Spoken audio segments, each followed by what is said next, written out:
Hello friends, my name is Shilpa Kakkar. I'm from M.B.Patel English Medium Secondary and Higher Secondary School. Today, I have come up with chapter number 8 of History of Standard 12. The name of the chapter is National Movements. Students, this chapter will include the period from 1857 to 1919. In order to divide the history, the points, the years which we have taken were the turning points of the history. So these years which we have included in this chapter, that is from after the revolt of 1857 till 1919, the changes which took place during that time are included in this chapter, in this part. After 1919, the new era, that is the Gandhian era, started from 1920 to 1947. So in this chapter, we'll include the things, the incidents, the events which happened in between 1857, after the revolt of 1857, to 1919. Let us see the learning objectives of this lesson, the points which we are going to cover. Impact of Western ideology and education over India. Impact on literature and printing. These things students had made a very big change. We can see the change in the ideologies of Indians. Education helped them to understand that how they are living and what is the condition of the other countries of the world, how they are fighting back against the atrocities of the colonists and the rulers, the imperialists. So this thing helped them to know their condition, realize it, and fight back against the British rule.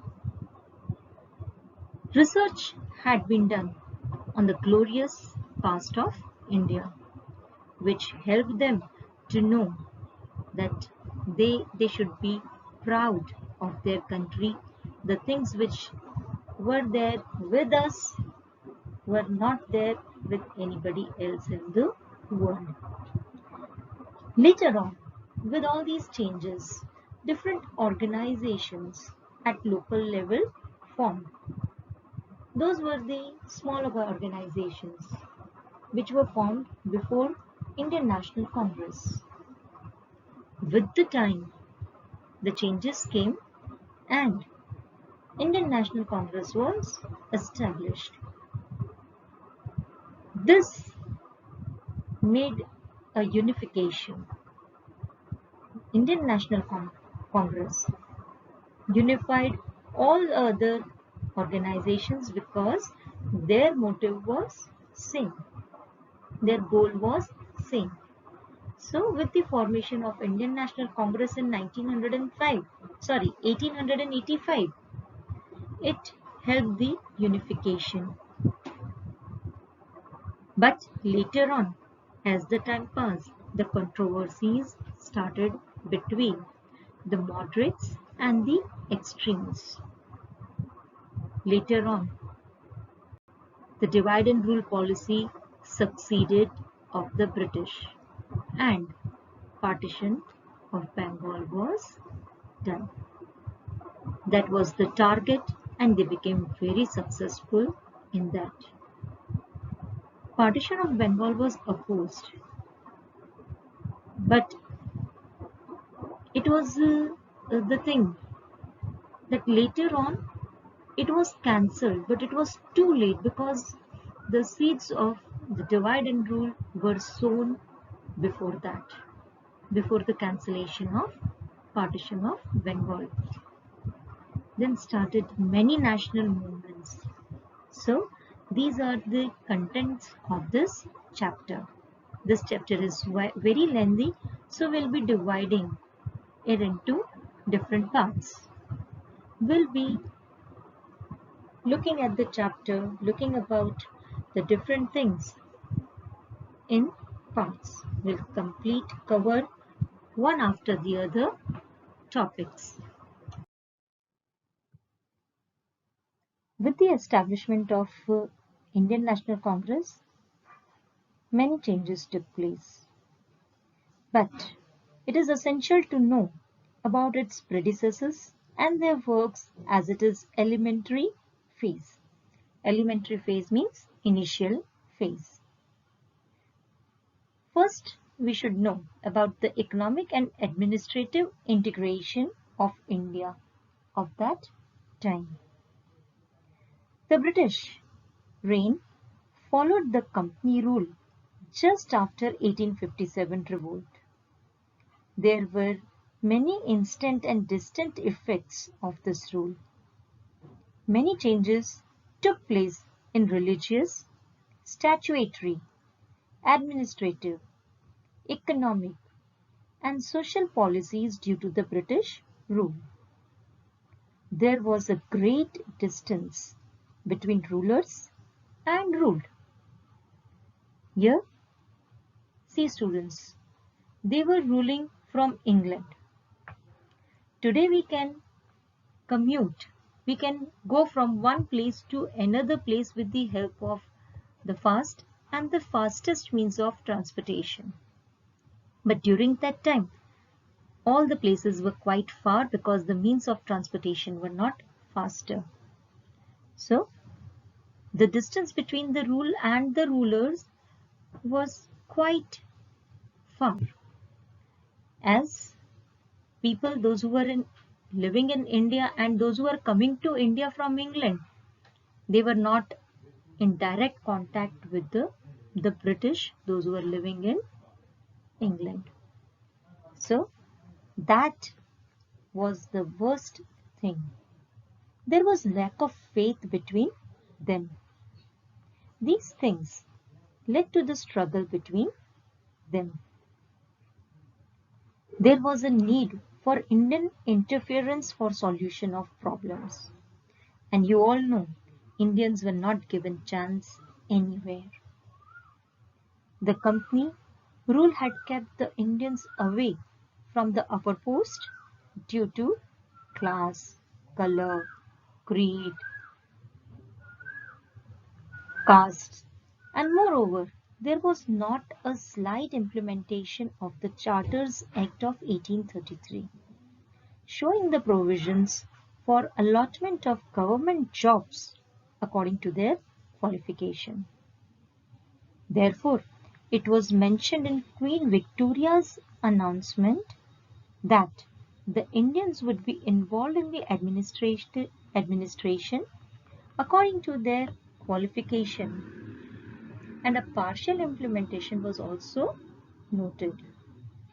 But the ratio of the Indian employees was very less, which increased the Indians' dissatisfaction of the British rule. It all happened at the end of the 1857 revolt, that is November 1858. At that time, a separate bill was passed to soothe the unhappy Indians. The economic policies ruined India completely. Company imposed high land taxes on peasants and estate holders and gradually led to poverty and unhappiness. Agricultural sector was completely ruined. They were asking for taxes. They were collecting taxes, but they were not providing any facilities to the peasants, to the farmers. And that ruined this sector completely. It was limping at the time. The free trade policy of the company badly affected the trade and industry. High excise duty was imposed on the imported Indian products in England. So it became very costly. On the other hand, a very low excise duty of only 5% was imposed in India over the imported products of England. So their products, their goods were cheaper, and our products, our goods were very costlier. As a result, the Indian products themselves were sold at a very high prices in India, while England produced products at a low rate. This destroyed the domestic industries and craftsmanship. The common craftsmen became unemployed. The British government did not conduct any action against the company, which led Indians to poverty, unemployment, and starvation. William Hunter himself noted in 1980 that millions of Indians could not afford 2 square meals. Salisbury, he also wrote, he was an Indian minister, had also admitted that the British rule had entirely sucked Indians. In addition to that, time and again there were droughts in the country, which also took its toll in the adverse situation. The government could not help the common man in such situation, which ultimately increased people's discontent. So, we have seen that the economic condition was ruinous.